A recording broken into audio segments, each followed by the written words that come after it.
Does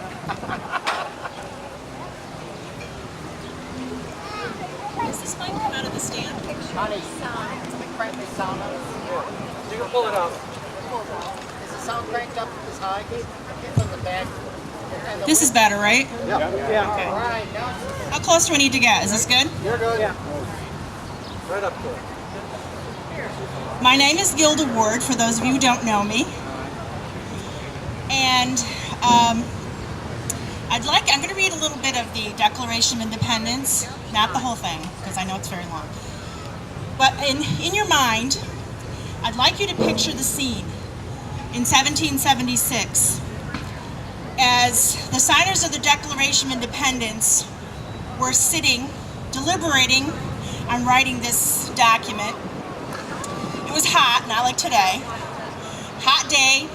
The windows were closed. Why were the windows closed? A couple of reasons. One, because it was, the middle of the war, and they were afraid of spies listening in. Secondly, they were next to a stable, and the smell was horrible, and there were horrible horseflies that were biting them. Even in their hot outfits, and you know how they dressed then, they were, very well dressed. It was hot, but they didn't care because they had something in mind that was much more important than how hot and uncomfortable they were. When in the course of human events it becomes necessary for one people to dissolve the political bands which have connected them with another, and to assume among the powers of the earth the separate and equal station to which the laws of nature and of nature's God entitle them, a decent respect to the opinions of mankind requires that they should declare the causes which impel them to the separation. We hold these truths to be self-evident, that all men are created equal, that they are endowed by their Creator with certain inalienable rights, that among these are life, liberty, and the pursuit of happiness. That to secure these rights, governments are instituted among men, deriving their just powers from the consent of the governed.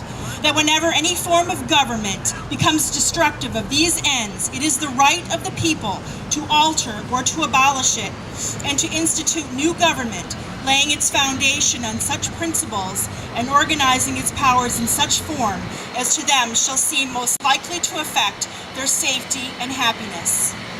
Prudence indeed will dictate that governments long established should not be changed for light and transient causes.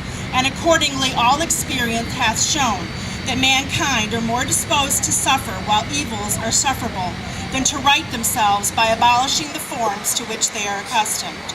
But when a long train of abuses and usurpations, pursuing invariably the same object, evinces a design to reduce them under absolute despotism, it is their right, it is their duty, to throw off such government and to provide new guards for their future security. Such has been the patient sufferance of these colonies, and such is now the necessity which constrains them to alter their former systems of government.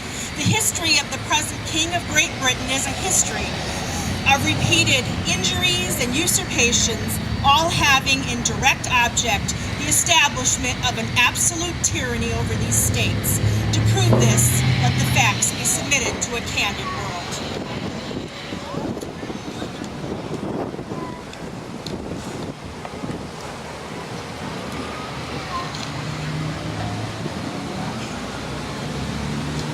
The end of the declaration with this paragraph.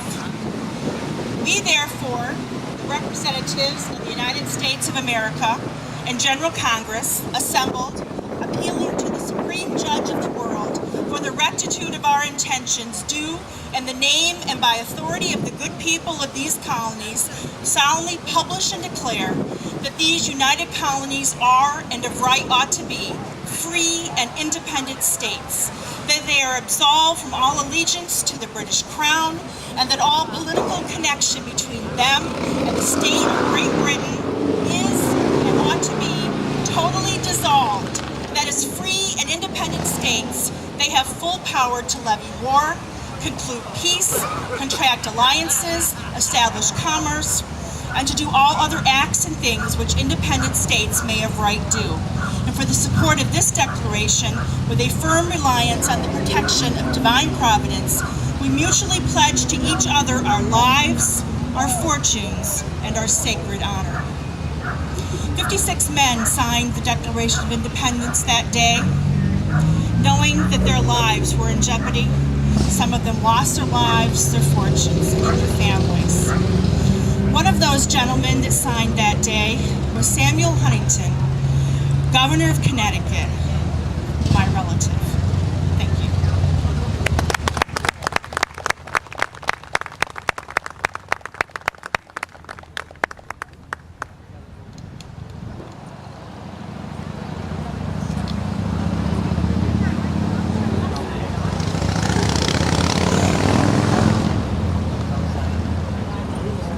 I think when we think about the Declaration of Independence, we're thinking about all these different usurpations of our rights as American citizens. And one of the things I'd like to talk about now is something called cap and trade. We've been protesting that because, as you know, it was narrowly voted in the House the other day. First of all, how many of you heard about cap and trade and understand what it is? Well, you're probably better than most of the congressmen. I don't know how many of them actually understood what they signed, what they voted for. You know, while the mainstream media was busy reporting about the death of a number of celebrities, the House of Representatives decided to vote to approve the Waxman-Markey Climate and Energy Bill, H.R. 2454. Only by a narrow amount, 219 to 212. And it now needs to go to the Senate, where if it is passed in the Senate, it will be signed into law by Obama. Many experts have called this the biggest tax increase in history. It's over 1,100 pages plus an additional 360 pages of amendments added in the middle of the night at the last minute. It appears that this is another example of our elected representatives voting on legislation they have not even read. Well, what is cap and trade? The Wall Street Journal says cap and trade is never about climate. William Kovacs of the U.S. Chamber of Commerce said this is about a social welfare transfer system. It's not about climate. Cap and trade means that carbon emissions would be capped at a certain level. This cap would steadily decline so that by 2050, greenhouse gas emissions will be reduced by 83%, according to the Environmental Defense Fund. But Chip Knappenberger of the World Climate Report says that this goal will only reduce global temperature by 1/10 of a degree Fahrenheit. 1/10 by 2050. Now, emissions by companies would be capped, but these carbon emission producers could purchase rights to give off more pollution above their cap from other companies who went below their cap. So it becomes a sin tax.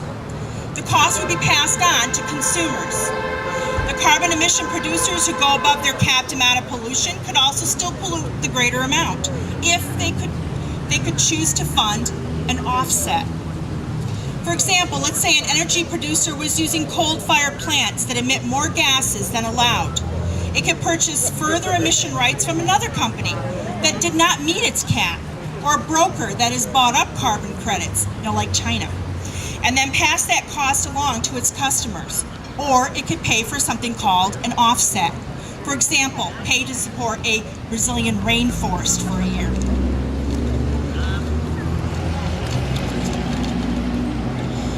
And that would be in exchange for keeping the greater amount of carbon emissions. So it's still polluting, it's just paying for a rainforest.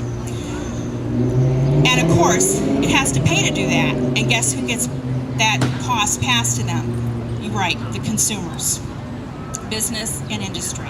And it's going to result in higher costs for goods, food, fuel, and pretty much anything to do with our everyday life. Heating homes would be affected, and the cap and trade system would be very difficult to accurately report and verify the greenhouse emissions. The cap would be difficult to determine, and it involves a policy of trading of carbon credits involving the stock market.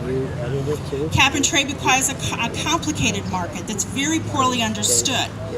Carbon dioxide permits are a commodity that's traded on the stock market.